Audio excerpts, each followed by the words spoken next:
rapport à l'enseignement, par rapport à notre modèle d'enseignement. C'est quelque chose que nous avons baptisé formation pour... alors, c'est formation, enfin c'est un modèle de formation pour insertion. C'est un modèle de formation pour insertion. En étudiant un peu, enfin aujourd'hui vous allez vous adresser à toutes les multinationales un peu partout, ils vont vous parler d'un processus constitué de généralement 5 grandes étapes. Tout le monde ne respecte pas les mêmes étapes, mais il y a ces étapes, en gros on va se situer dedans. C'est l'étude du CV, donc durant l'insertion, c'est l'étude du CV, les tests psychotechniques, les assessment centers. Vous avez aussi tests techniques, entretien RH. Si vous posez la question à ces responsables ressources humaines, pourquoi ça, il n'y a presque personne qui va vous répondre. C'est ainsi, c'est hérité, c'est comme ça que ça se passe. En étudiant un petit peu les choses, j'ai essayé de... Enfin, j'ai pu récupérer enfin 4 indicateurs de performance qui sont utilisés au niveau de toutes les multinationales et qui sont à la base d'accepter ou pas un expert dans un domaine, ou une ressource humaine généralement. Ce sont les compétences techniques et technologiques, la maîtrise de domaine métier porteur, je ne sais pas, on parle généralement du banking, système d'information géographique, etc., des choses que nos étudiants connaissent. Les méthodes et pratiques de gestion de projet, parce que les lauréats ils vont être intégrés, ceux qui sont intégrés, ils sont intégrés directement dans des projets, donc ils doivent avoir l'habilité de gérer ces projets-là.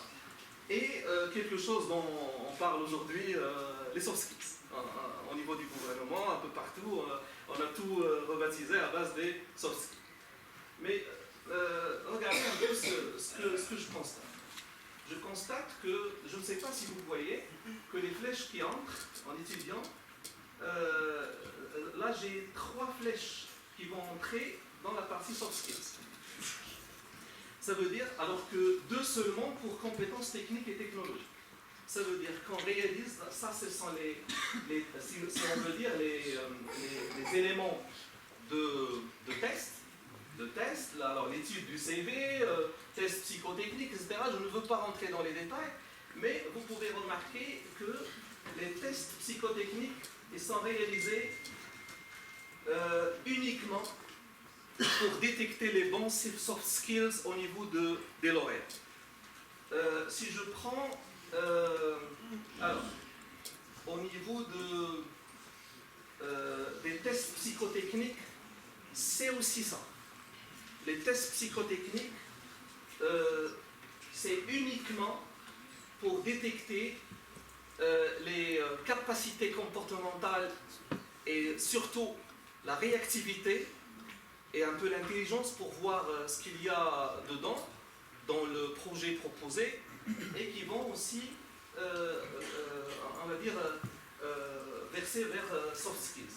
Et vous avez finalement l'entretien RH qui d'habitude il se tient à la fin, c'est principalement pour voir un peu l'habilité de l'étudiant, sa force, sa capacité, etc. On parle aujourd'hui de soft skills, mais il n'y a personne qui détaille un peu le contenu. Mais le contenu, il est énorme. En essayant de modéliser ce qu'il y a, j'ai pu recenser quelques 20 qualités soft skills. Mais 20, c'est beaucoup à voir. D'ailleurs, je suis en train d'écrire un article là-dessus.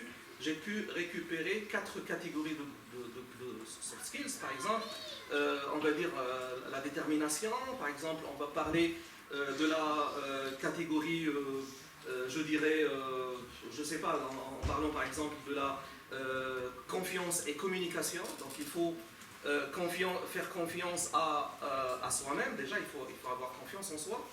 Il faut avoir confiance à son collaborateur parce que vous allez travailler ensemble dans la même entreprise. Quelque chose de très important, la communication.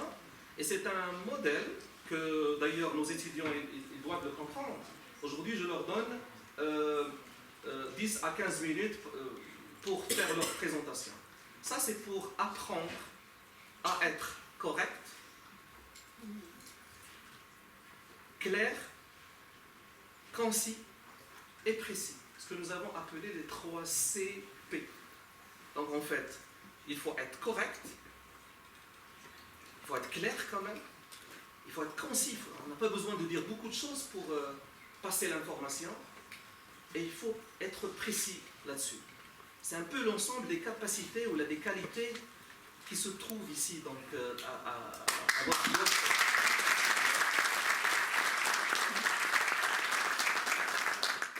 Mais ça se travaille sur 3 semestres pour finir justement un peu ça. C'est le semestre S1 durant lequel on commence les choses dures, le travail individuel, vérifier par rapport à l'assiduité, etc., le renforcement technique, ainsi de suite. Mais à partir du 2e semestre, et Madame Mal parmi nous, elle pourra témoigner de ça, parce qu'elle a organisé beaucoup d'activités associées justement à l'ensemble des masters de la faculté, même de l'université, mais principalement pour le master MQL, donc elle pourra témoigner par rapport à ça. À partir d'un 2e semestre, nous insistons sur la communication, sur le travail de l'équipe, sur les compétences de recherche, de lecture, etc. Donc je ne veux pas aller au-delà. Au niveau du semestre S3, donc c'est le processus de recrutement, c'est des projets métiers afin de sensibiliser l'étudiant à l'ensemble des métiers qui se trouvent sur l'entreprise.